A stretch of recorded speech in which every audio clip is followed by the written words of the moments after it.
एक बंदर आया तो बेटा क्यों के पास जाएगा।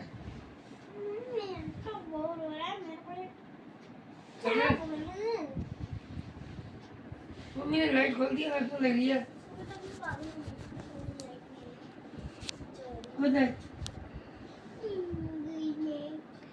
ये हमारी फ़ोटो है। मैं अपने बाबू को बचपन में घुमाने ले जा रही थी, तो इस बच्चे ने इतनी शैतानी करी, फ़ोटोग्राफ़र वाले को इनने इतना परेशान कर दिया। अब फ़ोटो कैसे खिंचाएं, तो मम्मी और पापा सोचने से हार गए। अब बैठ पाती नहीं थी। फिर हमको एक दिमाग में आया, इसको लिटाल दिया जाए। लिटालने के बाद हमने जब इसको फ़ोटो खिंचवाने के लिए उसको तैयार किया फ़ोटो वाले को, तो इसको हमने कहा सीधा लिटाल देते, एक बार ऐसे करके फ़ोटो ले लेंगे। इसकी आदत क्या थी, बचपन से ही पलट के सोना। तुरंत बचपन में जैसे मेढक नहीं चलता है, वैसे खसक खसक के पलट पलट के चलती थी, खसक खसक के। तो हमने बड़े दिमाग से काम किया। फिर हमने इसे लिटाला आराम से नीचे। उसके बाद नीचे हमने कहा जल्दी से फ़ोटो खींच लेंगे इसका, सीधा करके ऊपर से कैमरा लगा के, लेकिन नहीं, ये तुरंत पलट गई। और तुरंत पलटने के बाद इसका इनने अपना मुंह ऊपर करा, तो तुरंत फोटोग्राफर वाले ने इसका फ़ोटो खींच लिया। तो फिर इधर पे हमने एक फ़ोटो इसका ये ऐसे खींचा, जिससे क्या कहते हैं, हम और इसके पापा उसको गोदी लेके और मार फिंगर निकाल के खिंचा रही है इसके पापा ने, और मैंने पकड़ा है इसको। तो हमने एक फ़ोटो इसका ऐसे खींच लिया।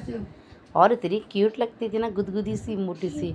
बचपन में इतनी छोटी थी, ऐसी होगी 3 या 4 महीने की थी, खसक लेती थी। मतलब एक बार मैं किचन में चली गई छोड़ के इसको खाना बनाने के लिए, देखा तो ये गोदरेज के नीचे बेचारी चित पलट के गिरी हुई थी मेलोंडिया।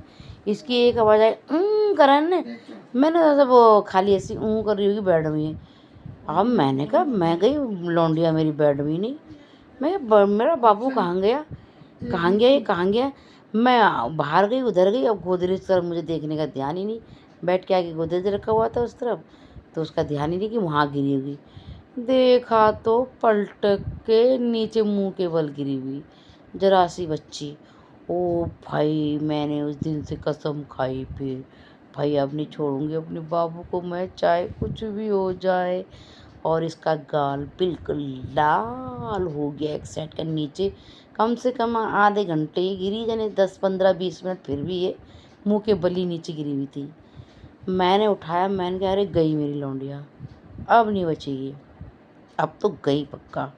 फिर मेरे वहाँ एक गंगा काम करती थी, मैंने उससे कहा पानी लेके आ, पानी। वो पानी में रोने लगी। मैं कही अब गई, अब नहीं बचती है। फिर मैंने कहा पानी लेके आ, पानी।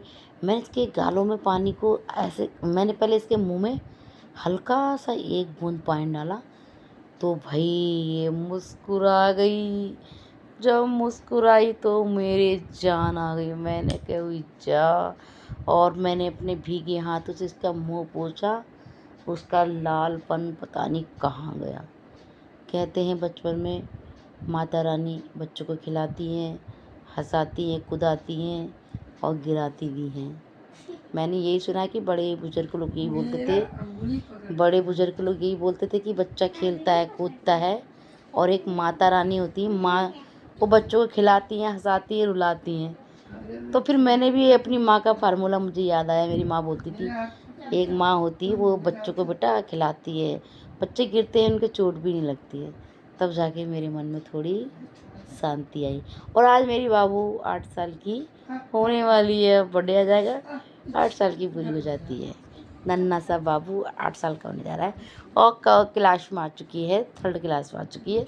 नेक्स्ट टर्न में फिर मेरी बाबू 4th क्लास में चली जाएगी। बाय महक, मैं आपकी मम्मा बेटा, बाय बाय। अब देखो ये फोटो दिखाया था, अब देखो इनको, ये इतनी बड़ी हो चुकी है, मुस्कुरा रही है, देखो इतनी बड़ी हो चुकी है। ये देखो इतनी बड़ी, ये जब कितनी सुंदर हुई है, देखो तो कितनी माशाल्लाह लग रही है। ओए ओए देखो देखो, वो भाई अब इतनी बड़ा हो गया गुंदा छाला। मम्मा और पापा से बहुत प्यार करता है ये, और मम्मा पापा को से हाँ जी जी करके बोलता है। मम्मा ने सिखाया है ना उसको, तो तमीज से बोलता है। हेलो मम्मा जी। ये देखो अब मैं पाँचों बना दे रहा हूँ गुंडे की। देखो छोड़ने जा रहा है, पापा के संग जाते छोड़ती है। मैं थोड़ा कहेगी मम्मा आप वॉक कर लो, सुबह से बैठी हो दुकान में बैठी रहती हो, वॉक नहीं करोगी मोटी हो जाओगे, तो वॉक करने के लिए मुझे भेज देती हो।